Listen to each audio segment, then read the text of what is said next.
অসম চৰকাৰৰ sports and youth welfare ডিপাৰ্টমেণ্টৰ পৰা প্ৰত্যেক বছৰতে মানে ৰেজিষ্টাৰ যিবিলাক ৰিকগনাইজ ক্লাব তেওঁলোকক স্পৰ্টছ মেটেৰিয়েলছ দিয়া হয়।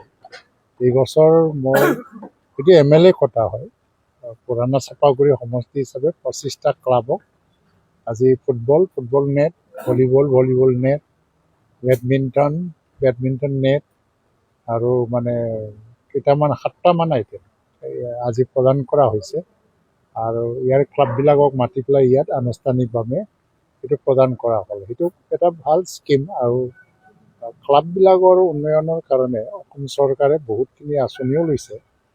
ইমানবিলাক পুৰণা ক্লাববিলাকক 15 লাখ টকাকৈ দিয়া আৰু যিটো বাক্সা সমষ্টিৰ ভিতৰত কেইটামান ক্লাবে অলৰেডি পায় মানে নিৰ্মাণো কৰিছে, ঘৰ চৰ বনাইছে।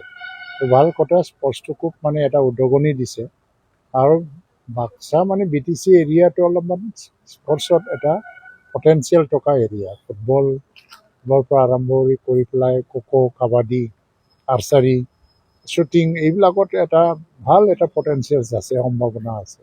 তাৰ কাৰণে অল ইণ্ডিয়া বেচিছতে অকল অসম বুলি নহয়, ইয়াৰ এটা যিটো সম্ভাৱনা সেইটো অল ইণ্ডিয়া বেচিছত জানে। ফুটবলটো বিশেষকৈ জানে, যাৰ কাৰণে আৰ্মিয়ে যিটো এটা 150 বছৰীয়া পুৰণা ডুৰাণ্ড কাপ কোকৰাঝাৰত অনুষ্ঠিত কৰিবৰ কাৰণে আহিছিলে 3টা বছৰ।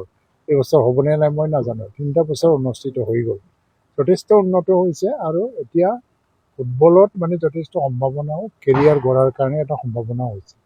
আৰু বাক্সা জিলা পিছ পৰি থকা নাই। মই আশা কৰিছোঁ এনেকুৱা অনুদান আৰু সহায়ৰ দ্বাৰা আমাৰ ক্লাববিলাকে স্পৰ্টছ এক্টিভিটিছটো আগুৱাই লৈ যোৱাৰ ক্ষেত্ৰত সহায় পাব।